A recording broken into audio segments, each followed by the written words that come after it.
Salut tout le monde, c'est Aude de Haute Couture et on se retrouve aujourd'hui pour une vidéo décoration de Noël.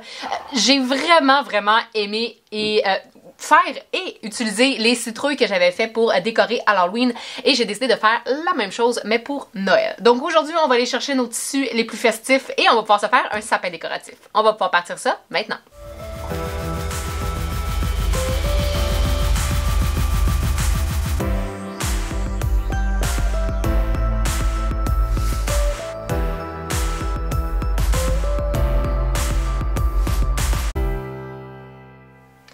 Il peut bien évidemment être fait dans différentes matières. Aujourd'hui, je vais travailler avec la fameuse cotonnade parce que ça peut être super intéressant de travailler avec certains motifs de Noël, mais on pourrait y aller avec quelque chose d'un peu plus dufteux dans les tons de vert pour pouvoir faire vraiment comme des sapins de Noël. Ça peut être super intéressant de travailler avec ça. On pourrait même imprimer le patron, pas nécessairement à 100%. On peut en imprimer un à 100%, 90 ou 80% pour pouvoir avoir des grandeurs différentes de sapins. On peut vraiment s'amuser avec le projet d'aujourd'hui.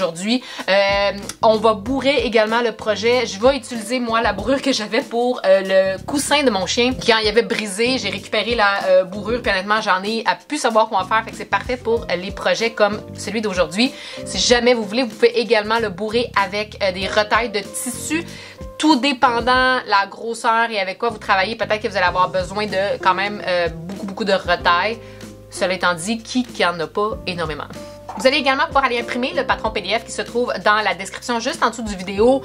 Une fois que vous l'avez imprimé, vous allez pouvoir aller couper 6 fois dans la pliure chacun des tissus que vous allez avoir choisi si vous avez choisi des différents tissus, sinon naturellement dans le même. Je vous suggère quelque chose de pas trop épais étant donné qu'on vient faire la couture dans le centre de quand même 6 épaisseurs de tissu, mais si vous êtes avec la cotonnade, il n'y a aucun problème. Sinon, peut-être y aller avec quelque chose de pas trop épais. La flanellette, ça pourrait être super intéressant également pour le projet d'aujourd'hui. Sans plus tarder, on va pouvoir aller s'installer pour pouvoir aller faire le projet d'aujourd'hui. On va pouvoir aller s'installer pour faire notre sapin. Il y a naturellement le patron qui va être dans la description du vidéo juste en dessous que vous allez pouvoir aller faire imprimer. Une fois qu'il va être imprimé, couper sur la ligne extérieure, la ligne pleine et venir coller la ligne du bas du sapin, la ligne qui est verte, sur la partie verte ici. Donc, on la verra plus. La partie verte, on va coller un sur l'autre. Je vais faire vite juste pour qu'on soit sûr d'être sur la même longueur d'onde. Je viendrai tout simplement venir coller sur la section verte pour la cacher et avoir mon patron de sapin au complet et couper comme je disais donc sur la ligne pleine. On va aller couper ça 6 fois dans la pliure. Et moi, je voulais faire quelque chose d'un petit peu plus coloré. Fait que j'ai coupé dans des tissus différents. Mais vous pourriez là, faire dans toute la même couleur aussi. J'avais pas des tissus de Noël pour faire assez toute la même couleur. Fait que j'ai décidé d'y aller avec des couleurs différentes. Mais vous pourriez y aller pour une couleur unie. Ça pourrait être vraiment très beau aussi. Je vais juste trouver ceux qui vont le mieux ensemble. Puis je vais les matcher. Et on va pouvoir les mettre endroit contre endroit. Fait que je vais en mettre 2 ensemble. Ou est-ce que je serais mieux de mettre ça là? Peut-être que ça là puis ça là, ça pourrait bien aller. Ah oui, ça c'est beau. Ça ensemble et ça là ensemble. Fait que je vais tout venir me mettre endroit contre endroit.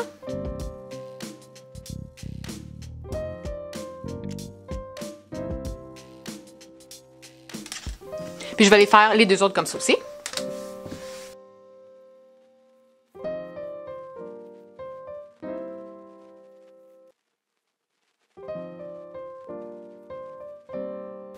Fait que je vais aller coudre les 3 de la même façon. Je vais vous montrer comment faire avec un. Puis on va faire ça avec les autres. Je vais venir coudre dans le fond tout le tour en laissant le bas ouvert. Et je fais attention de faire mes bons points d'arrêt à chaque coin. Je vais vous montrer sur le rouge. À chaque coin de mes branches et également à l'intérieur et dans le haut. C'est là que ça va être le plus important. Fait qu'on va pouvoir aller assembler ça ensemble.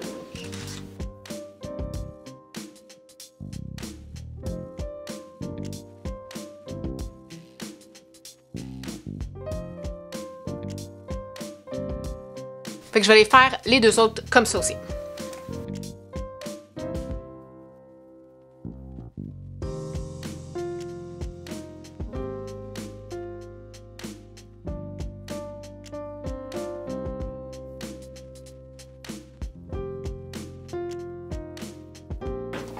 Je vais venir réduire mes coins, mes courbes et cranter dans mes courbes qui vont vers l'extérieur.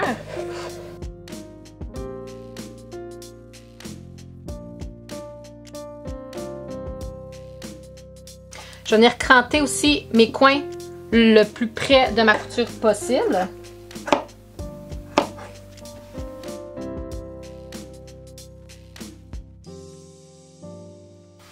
Puis je vais venir cranter, comme je disais, dans mes courbes pour que je puisse bien les retourner tantôt.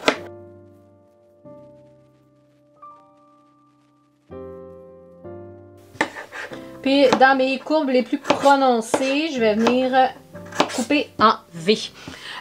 Ensuite, on va pouvoir se retourner. Là, je vais peut-être ici aussi. Je ferais juste réduire la valeur de couture ici. Puis, je vais venir faire rouler les valeurs de couture entre mes doigts. Ça m'aide à les faire ressortir. Puis, une fois que je vais avoir fait ça avec les 3 et retourner les 3, je vais pouvoir aller ensuite presser.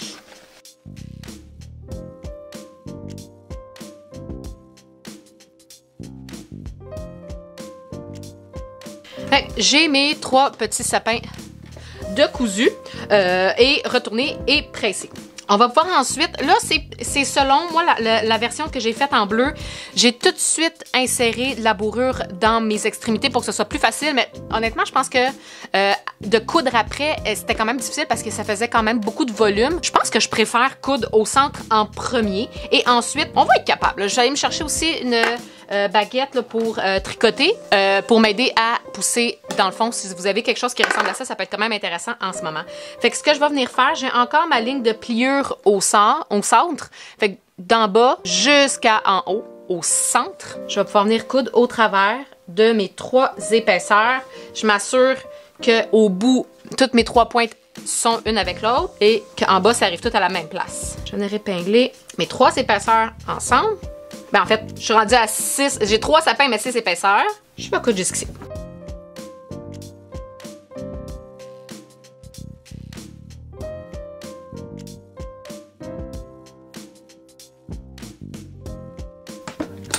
Après ça, on va pouvoir mettre la bourrure dans notre petit sapin. Oups.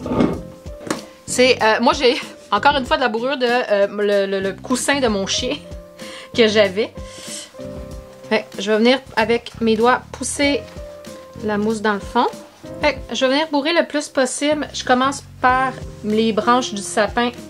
Je pousse si j'ai à pousser avec mon aiguille à tricoter.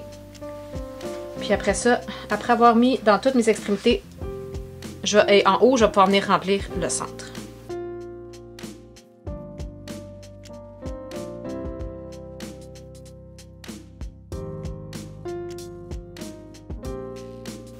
Puis, je vais venir remplir chacune de mes sections le plus possible.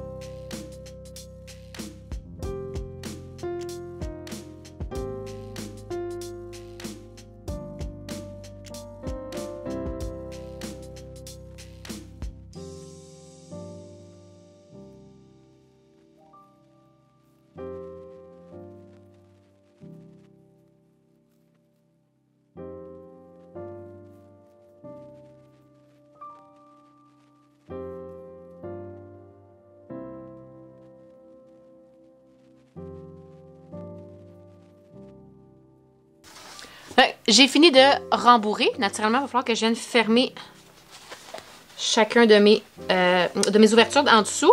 Je vais utiliser du fil. Personnellement, j'aime ça utiliser du fil extra fort, mais on peut utiliser du fil de polyester régulier, fil de coton, peu importe. Puis, je vais venir fermer chaque extrémité.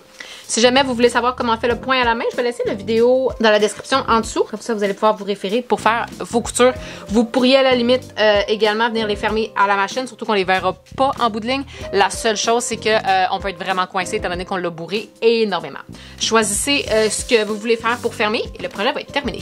Et voilà tout le monde, c'est ce qui conclut de vidéo d'aujourd'hui. J'espère que vous avez aimé. Et là, officiellement, le mois de décembre commence. Donc, on va pouvoir poser nos décorations de Noël. Et bien évidemment, le petit sapin va en faire partie. J'ai vraiment envie d'en faire d'autres, comme je disais au début, là, de le faire imprimer en 100%, 90 et 80 pour avoir des grandeurs différentes et surtout dans des verres différents. Je pense que ça peut être vraiment intéressant de travailler avec ça. Sur ce, tout le monde, s'il y a quoi que ce soit, n'hésitez pas à laisser questions, suggestions et commentaires en dessous du vidéo, à cliquer j'aime si c'est du contenu que vous avez aimé, mais surtout à vous abonner si ce n'est pas déjà fait pour avoir toutes les notifications sur les prochaines vidéos et également les lives que je fais à tous les vendredis.